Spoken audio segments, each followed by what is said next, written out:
want to talk about branding. In the book I published, probably a decade ago, I think I wrote 1 million words. My editor got it down to about 90,000 someone would actually want to read. And I think that's in there twice. I don't like the word very much. I prefer brand development. Branding's a pain in the ass, basically, particularly if you're some unsuspecting farm animal. I mean, this is really where the word came from, right? I love this. One son's here, the other one's there. And look carefully, there's blood on the father's sleeve. I'm not sure where that came from. Great American moment. Now I want to talk a little bit about marketing. When I interviewed at Nike forever ago, it was 1987, long time ago. Nike just laid off 12% of its workforce the prior year. Couldn't give Nike stock away. And Phil Knight reached out to a couple people to come in and try and take it in a new direction. I was coached not to use 2 words in my interview with him, marketing and research. And as somebody that came out of an Ogilvy-affiliated agency, it was kind of hard, a little tongue-twisted. So for whatever reason, he hired me. He gave me Nike's advertising at the ripe age of 30. And about a month later, I asked him. I said, now that you've hired me, let me ask you. Because we didn't even have a marketing department. We had marketing functions, but there was no marketing department. To him, marketing was a process, which I think is a healthy definition. But he said this. He said, marketing is what other companies do. We don't do that here. He was basically condemning 99% of what we probably today call traditional marketing. To put that in perspective, a few months earlier was the last time Nike had pre-tested a commercial. In the 7 or 8 years I was there, we didn't pre-test one. No copy testing. Very, untraditional. Then on the other side of my personal equation, there was Dan Wieden, David Kennedy, and a small team of maybe 15 full-time employees at the time, small agency, probably another half dozen contract employees. I think the person in the media department actually had an active real estate license. This is how small Wieden+Kennedy was. And one of the greatest things I'm actually most proud of in my career was watching and helping them become a great agency. And they made us a great client. It's probably one of the best relationships on the planet. So I met with Wieden and I complimented him. He had 8 million in billings or something at that point. Nike was maybe 7 of it, and he had a Honda motor scooter or something. And I said, congratulations, you've got a great ad agency. And he just bristled. He said, I don't like that word advertising.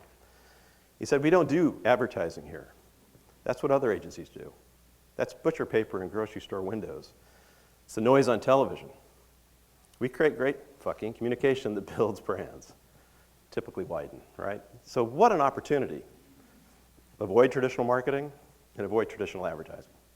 And that's a great recipe, and I hope someday you get a similar opportunity. So that was 25 years ago. So we took the brand for a run on really a road less traveled by any traditional means in terms of marketing, communication, and even brand strategy. 7 years later, I took what I call my 3-year coffee break.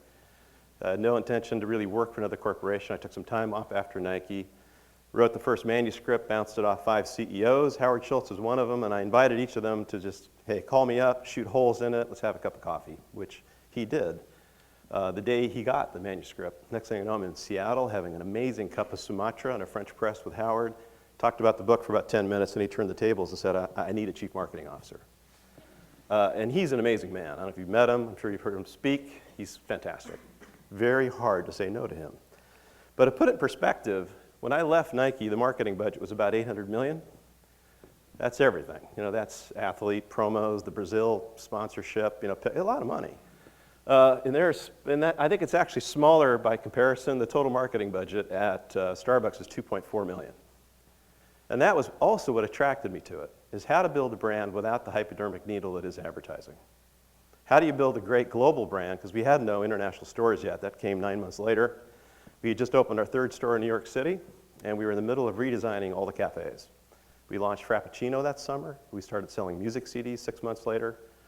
Opened Japan in August of '96 the following year, but based off of pretty much nothing. But again, a huge opportunity to do something that most people don't get an opportunity to do.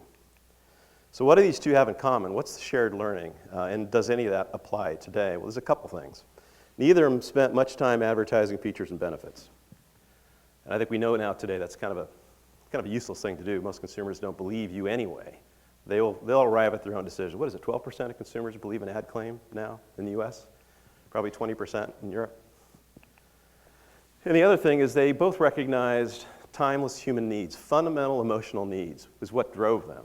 Both those companies gave a lot of time and attention to how the brand felt, what the experience was like for them. Everyone in this room, if you've studied any behavioral psychology, this list probably looks pretty familiar. You know, in a more complete set, there's probably about 15 of these. Everyone here wants to feel safe. Everyone wants to feel welcomed. It's a nice feeling. We all want to feel recognized. It's not because we're vain. It's just a fundamental human need. It's nice for someone to say, hey, haven't seen you in a while. We all want to feel valued. We all want to feel part of something bigger. This is where religions play.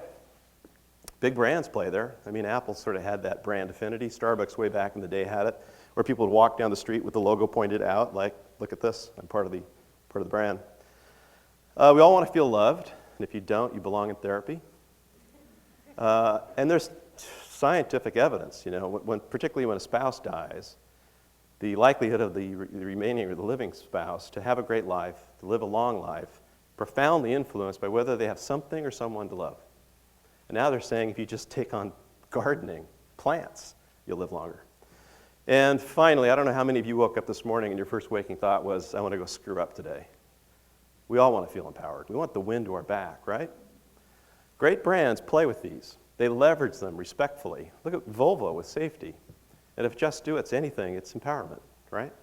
Or the Apple line in the 80s, the power to be your best. They weren't talking about processor speed. This is actually a grease board in my office in Seattle after we did some focus groups on the coffee experience, highly caffeinated morning. That is the handwriting of Jerome Conlon, my head of insights from Nike, who I stole within months of landing at Starbucks because I had no advertising money. Almost all the money and time went to redesigning the stores. We did focus groups in 3 markets, asked consumers to imagine the best coffee experience you could ever possibly have, and by the way, you can do this with any category. B2B, it doesn't matter.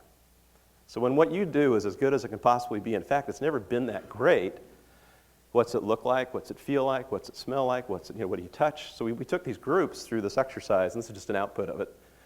Third place was the brand repositioning we came up with that, we transcended the cup immediately. It wasn't really about the coffee. There's always been a third place between home and work. Ever since some caveman took an intentionally long way home to a crowded cave full of kids and watched the sunset by himself, right? What is Starbucks today? Any coffee house is third place. In past histories has been, pubs, brothels, whatever. But if you go all the way around it, these are all the emotional connections. In the top right-hand corner, it's an oasis, alone or with friends. It's a great thing about a coffee house. It's egalitarian. You're not judged. Then you move down around the line, romance, relationship. Romance, Starbucks became the #1 place for first dates once it had enough saturation in New York City. It has a lock on blind dates. It's well lit, you know where they're at, they're safe, the men aren't drunk. Then if you go down to the bottom, learning, the coffee house was a seat of intelligentsia for 500 years. If you wanted to hang out with smart people, and some coffee houses cater to certain kinds of people. Anarchists might hang out in one, and you might have great writers like Hemingway and others in Paris in the 20s, right, at the Café du Magot. But what's going on? I mean, what attracts me most to being here today was when Pierce said, why is it that when we get into the technology side of brands today, particularly brands that come right out of that, pretty much web-based, why can't they tell their story? What's wrong with these people? And I think the majority of them are somewhat deaf-mute to reflecting, respecting, and leveraging those human needs I just took you through. And to me, it's not that hard. So why is it? This says everything. All of us are different. Some of you are mad hat engineers. I'm sure there's a few in this room. Some of you are hopeless creatives that hang at 50,000 feet all day, right? And there's always this struggle in every company I've looked at, worked in, consulted for, and the trick is to make it constructive. And the trick actually is not to have these hard colors. I don't know if you know that the principle behind it, the opposing dot is the side of the other within the side, right? But you can't exist without it. So let's take a look a little further on that. My theory is scientists and engineers are seldom great storytellers, not taking anything away from them. I wouldn't travel across a bridge if I designed it, right? But it's just not their core competency. I know we have a sponsor here, and I won't pig pile on this. I live in the shadow of Microsoft in Sammamish, Washington. Some of my best friends are there. They have a hard time with it, but it's an engineering-driven culture, and driven a lot by sales too, right? So their priorities in a different place. I don't think Gates and Ballmer back when they were working together, got out of bed each morning, well, let's go make some great advertising. It is what drove it at all. This one, I'm still trying to figure out. In fact, I shared it with my son last night at 1 o'clock this morning. He got it from Europe, and I got to bed at 2:30. because we were still trying to unpack it. It's fascinating to me, right? But what's amazing to me is they had the same agency, Wieden+Kennedy, that I worked with, one of the world's best ad agencies. So it's a bit like watching a 17-year-old drive an Aston Martin into the ditch. So anyway, we can figure this out maybe in a separate session. But now more than ever, I think what we have to do is balance. We have to balance the art and science, the logic and the magic, and the functional and the emotional. That's the key. If you're leaning one side or the other, you're going to miss the biggest opportunity. The magic is in the middle. Great example of balancing art and science, right? But if you look at Steve Jobs' phase 1, he was pretty much all on the sort of conceptual side, mad hat creative, drove his board of directors nuts to the point they fired him. He came back a different person. He came back with a deeper appreciation for the business, the model, the finance, and created a team that actually lived together with a fair amount of conflict, I'm told. But that's okay. It's always going to be healthy conflict if you acknowledge the need to have both. And if you don't tell your story, I don't care what industry you're in, even just internally to your own employees, if you don't tell your story, somebody else will.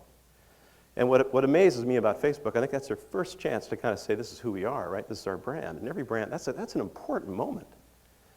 But if they don't figure that out, and I hope they will, if you've got a great agency, they'll crack the code at some point. If they don't, they will be defined by what people say about them, right? Or by what we hear about them. I was in Johannesburg a couple weeks ago and I picked up the paper and said that the biggest growing segment in Facebook users in that part of the world were women in their 60s, which is kind of interesting. Still a small part, but it was one of the fastest growing segments. So if you don't tell your story, if they don't tell their story, Facebook could become what I call Sergeant Zucker's Lonely Hearts Club brand. It's just people that are a little lonely, right? Wanting to share something. It's a very powerful dynamic. Go back to the human truth thing. They're dancing all over that spectrum. So they can be much, much better than that. So a few quick brand building tips. So what have I learned? How does it apply? And what are some just basic fundamentals you can take no matter what you do? Number one, remember that consumers are really not that into you. Very few consumers get up each morning and they say, I can't wait to be approached by a brand. I can't wait to receive a marketing message or a text message or something on my phone, especially there. Two, respect the consumer's intelligence, respect their precious time and their privacy. And God help you if you start doing creepy things where it's pretty apparent to them you know everything about them. I think we're still on the brink of some problems for a few brands in that area. Three, one of my favorite rules is the spandex rule. Just because you can doesn't mean you should. Big brands make this mistake all the time, and once you get successful, you start doing stupid stuff. Some people can wear it, some people can't. I'm not going to leave that up there very long, but I want to make the point. She's working on her lats, I think, at that point, but probably should not be in leopard skin spandex. Rule number 4, avoid brand schizophrenia. Sybil, I don't know if you guys read the story about her, saw the movie, introduced 7 distinct different personalities. Wildly entertaining at parties, God, you would not want to be married to her. Have one voice, have one set of values, have one mission, and be consistent. You may have 5 different business units. God bless you. Consumers don't care about that. You may have a group that does digital and a group that does traditional. Happy for you. Consumers don't care. They don't see the difference. They see one brand. So you need something that unifies it.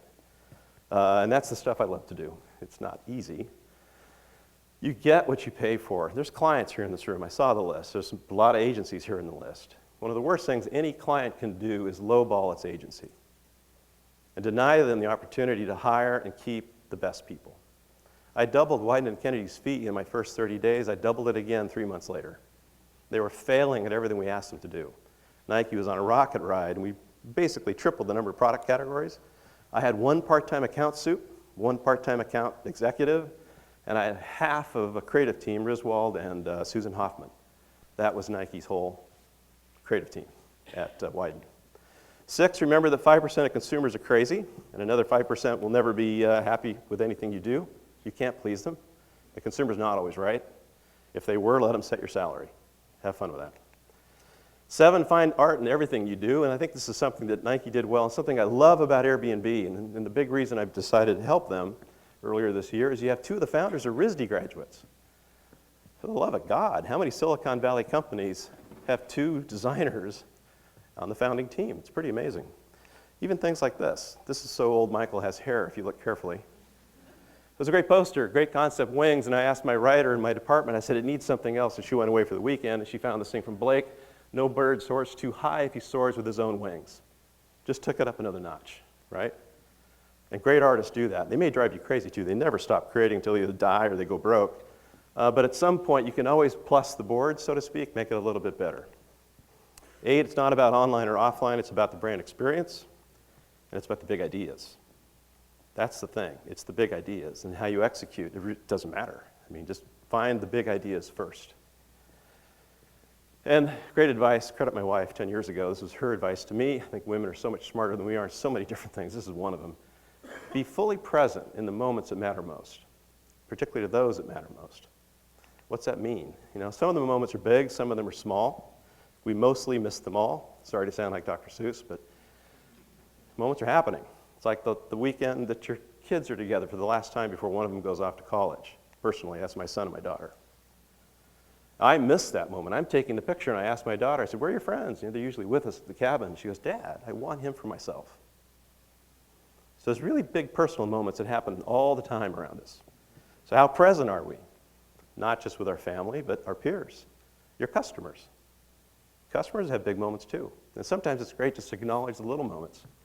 And a little moment can be something as simple as a birthday party. My daughter was roughly 3.5. She asked me one night, she said, Dad, when will I be 4? Because her best friend just turned 4, and suddenly she thought she was out of the club. It was like, oh my God, she's 4, I'm 3, what does that mean?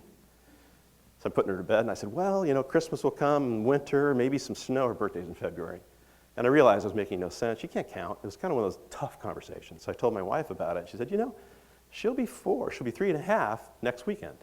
Let's throw a party. So we got a cake, 4 candles, broke one in half, threw a surprise 3.5 birthday party for her. I guarantee you the happiest 3.5-year-old girl on the planet. Put her to bed that night. She said, thank you, Dad. That was so amazing. Thank you, thank you, thank you. And then she said, so when will I be 4? But the point is, it didn't take much to do that, right? Kind of small thing. Think about the people you work with. They're having these little moments. Last, be forever curious.